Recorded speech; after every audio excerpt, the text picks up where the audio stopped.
suffer Now, mental you illness. mentioned the meetings. The meetings, my understanding is the meetings are a really important part of Harmony 6. That's right. Of this project. That's right. What are the meetings like? We're just saying, can people come up with something more to bring attention to our plight? And this discussion that we have at Harmony 6 is just about talking about our issues. Right. We're not talking about drugs, we're not talking about alcohol abuse, we're talking about issues of mental illness with people that are homeless. Right. And this is a particular, a group of people that live on the streets. And we want to come together and talk about issues that are important to us. And these issues are very difficult to bring to light to staff in the missions because they have about 13 seconds to talk to you. Right. They're just overworked. They have a lot. And I appreciate all the work they're doing, by the way. I'd like to just add that too, that all the people I've been meeting on the streets who work as service providers with the homeless are doing an outstanding job to help people. They're really doing good work. We've had a couple of meetings. We've had staff members being interested at the different shelters, the Salvation Army, the Union Mission, well, the Ottawa Mission they call it now, the Shepherds, the 454, which is a drop-in center.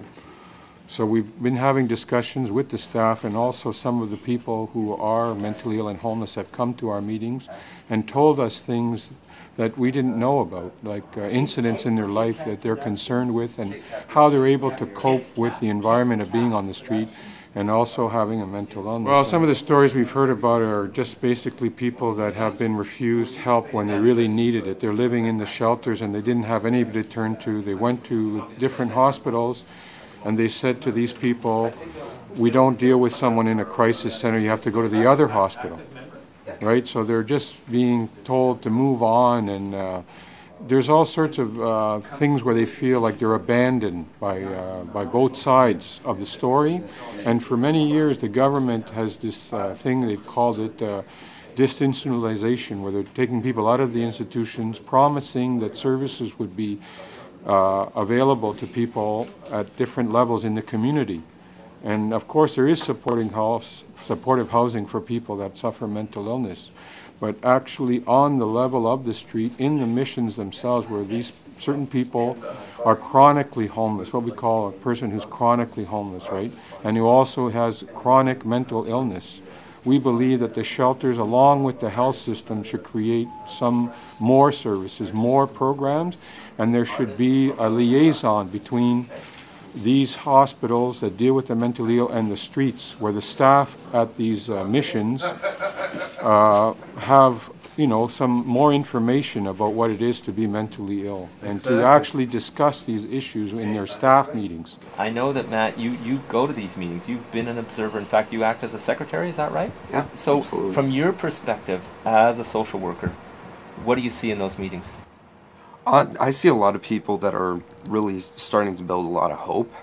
One of the most important things that I think is it's breaking down the barriers between the staff and between people that suffer from psychiatric disabilities that are homeless. When you say the staff, which staff? The staff that come to the meetings? Yeah, absolutely. Okay. People So staffers come to the meetings. And people are encouraged to come to the meetings. Okay. If you work with the homeless, because it really is a way for people to try and throw over some of that stigma that is associated. If you're homeless, you're considered mentally ill, or if you're homeless, you're considered perhaps a drug addict. Yeah. And these are misconceptions in a lot of cases.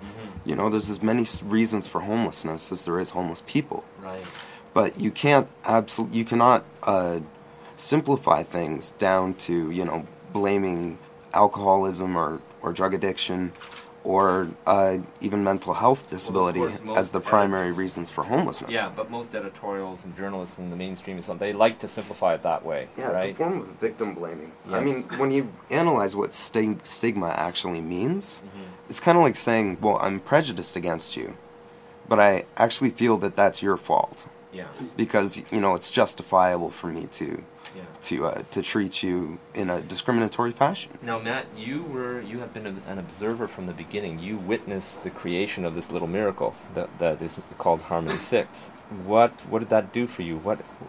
How did that change you? And Well, you know? I'd like to see the barriers between staff and the people they work for being broken down to a certain extent. I mean, when we're really blaming the victim, what we're doing is avoiding the problem. And, you know, I couldn't say that there's the flip-sided coin of addiction and mental health that causes homelessness. But I do believe there's an economic principle that, you know, a flip side of affordable housing and so if I an understand adequate correctly, income. you're saying, okay, the addiction, the mental illness, There's you know, symptoms of the that problem. occurs in all classes, right? Yeah. And so you're saying those are symptoms of our society, but the homelessness is caused by not having a home. Basically. Not having a home. Right, It's right. economic deprivation. Yeah. And people don't wish to provide an easy solution for the homeless. You know, they would rather see people pull themselves up by their bootstraps. Make it illegal. That'd be a good thing, right? Let's Yeah. make it illegal. Yeah, That's the it's usual. strange. I mean, call it stupid and completely the opposite of compassionate solution. I mean, for example, there's an organization called the Ticket Defense Program whose primary focus is to fight poverty-related bylaw infractions. Right. I mean, when you find a person for sleeping outside because they're camping, quote unquote, Yeah. you know, that, I mean, when you have a sleeping bag, I don't think that constitutes camping. Right. Or the Safe Streets Act, or a lot of these other issues. Right. But I think that Harmony 6 is a positive way of trying to get everybody to collaborate, to work together. Yeah.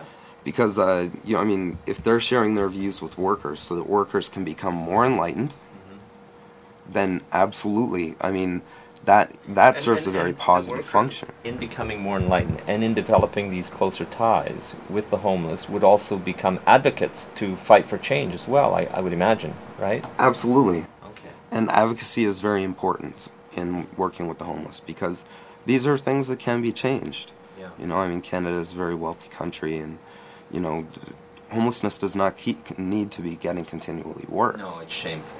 Yes. Yeah, and on that note, I think we need to take another music break and also an ad break.